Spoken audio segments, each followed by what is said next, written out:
12 देखिए डायग्राम बना दिए हैं, किताब में बना हुआ है आपका। बोलता है एक त्रिभुज एबीसी की भुजा एबी बीसी और माध्यिका एडी एक अन्य त्रिभुज पी क्यू आर की क्रमशः भुजाओं पी क्यू क्यू आर और माध्यिका पीएम के समानुपाती है, तो दर्शाइए कि त्रिभुज एबीसी और त्रिभुज पी क्यू आर समरूप हैं। कहने का मतलब समझिए कि एक त्रिभुज है जिसका नाम है एबीसी। यहाँ पर ये त्रिभुज का जो तुम्हारा है भुजा एबी और BC और माध्यिका AD, तो AB और यहाँ पर वो त्रिभुज है PQ। बात नहीं, ये देखिए पहले समझो, AB बटा PQ ये अनुपात निकल जाएगा। उसके बाद है BC बटा यहाँ पे सेकेंड वाला त्रिभुज का QR और इसका माध्यिका ये है तुम्हारा AD और बटा में जो तुम्हारा है PM, ये अनुपात बराबर है। ये दिया हुआ है कि एक त्रिभुज ABC की भुजा AB और भुजा BC और माध्यिका AD क्रमशः दूसरे त्रिभुज PQR की भुजा PQ QR और माध्यिका PM के अनुपात का बराबर है, मतलब ये अनुपात बराबर है। ठीक है, तो प्रूफ करना है कि जो बड़ा त्रिभुज है ABC और ये जो बड़ा त्रिभुज है PQR ये समरूप होगा।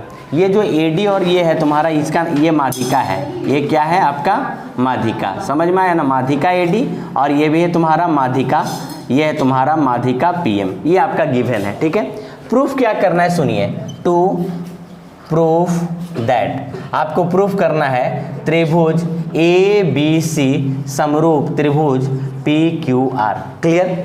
अब ध्यान दीजिए, सबसे पहले एक छोटा सा बात समझ लीजिए और ये एक लाइन में प्रूफ हो जाएगा, ज़्यादा इसमें टेंशन वाला बात ही नहीं है। क्लियर ना? अब समझो पहले कि ये देखो ये भुजा, अच्छा माध्यिका पहले, अगर ये AD माध्यिका है, AD क्या है माध्यिका, तो माध्यिका का अर्थ क्या होता है कि जिस भुजा में माध्यिका है उस भुजा को आधा आधा बांटा है, मतलब ये BD और ये CD बराबर होगा।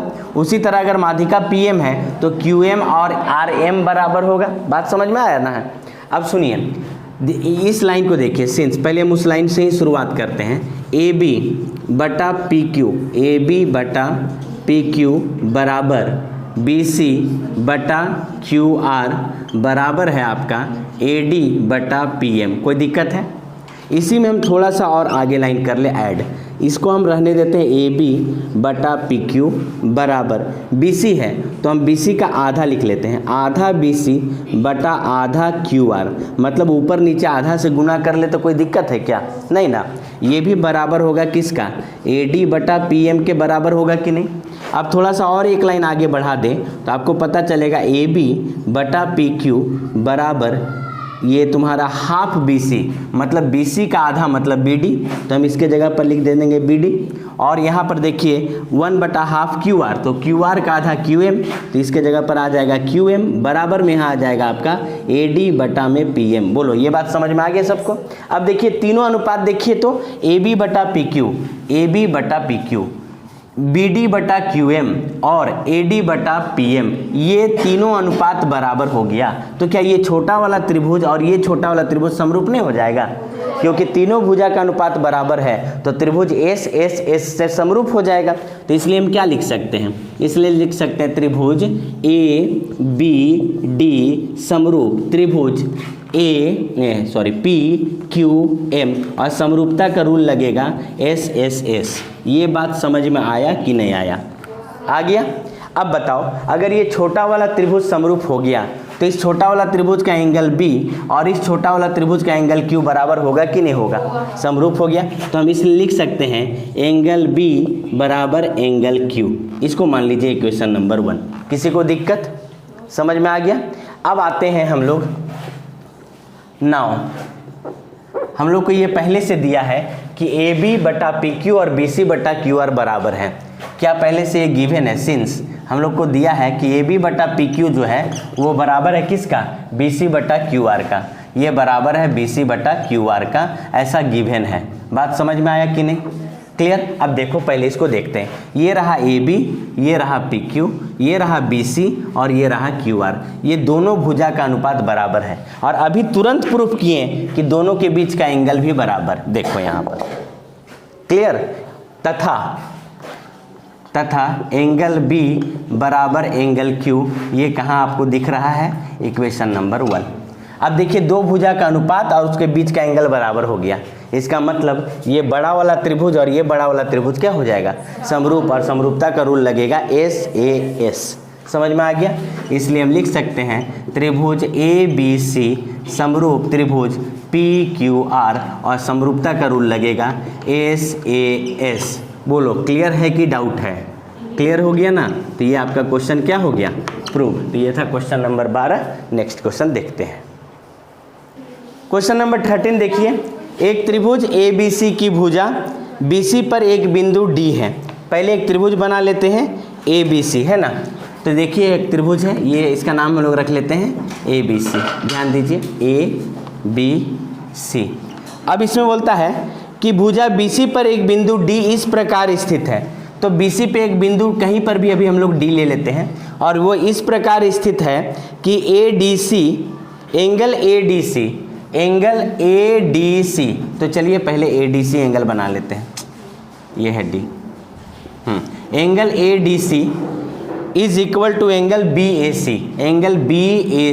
ये पूरा एंगल, ये जो A एंगल है वो इस एंगल के बराबर है।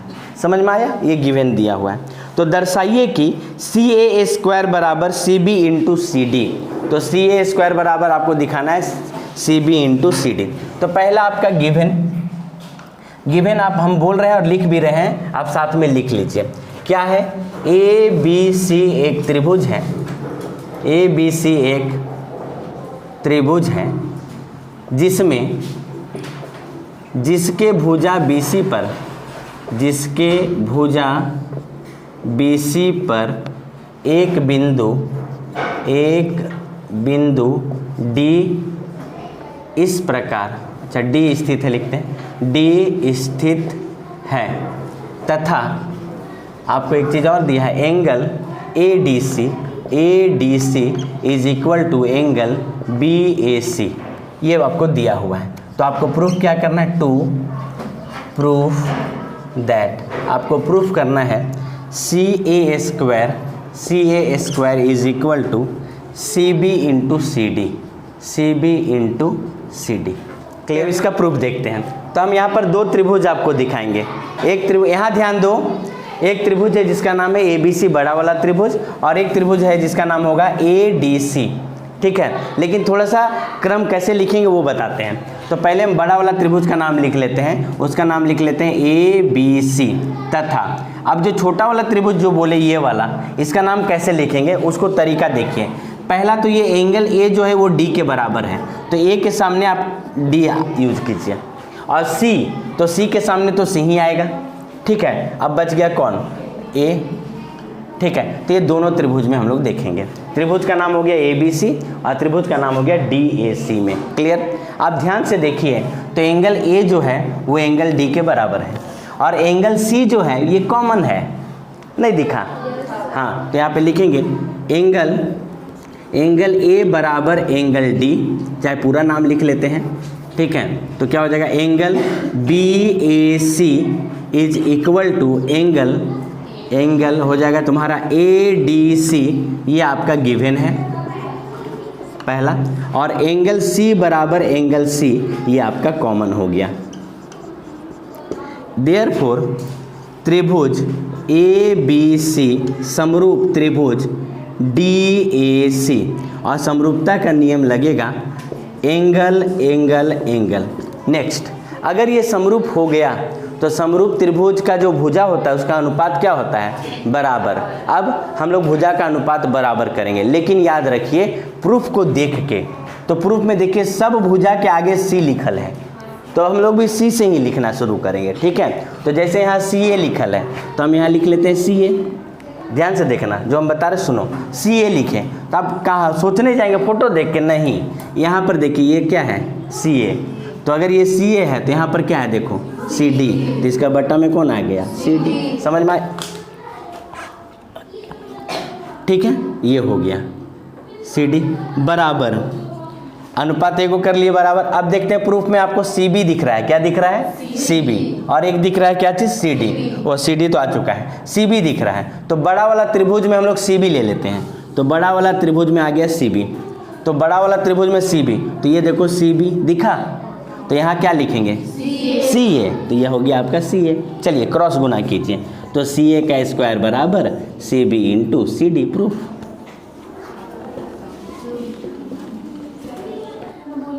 तो ये है आपका क्वेश्चन नंबर कितना 13 है ना, क्वेश्चन नंबर 13। तो 13 के बाद क्वेश्चन नंबर 14 देखेंगे। तो जो 14 और 15 और 16 ये 3 क्वेश्चन बचा हुआ है, ये अगले नेक्स्ट वीडियो में हम लोग देखेंगे। आज इतना ही हम लोग रहने देते हैं। बनाइए, धन्यवाद।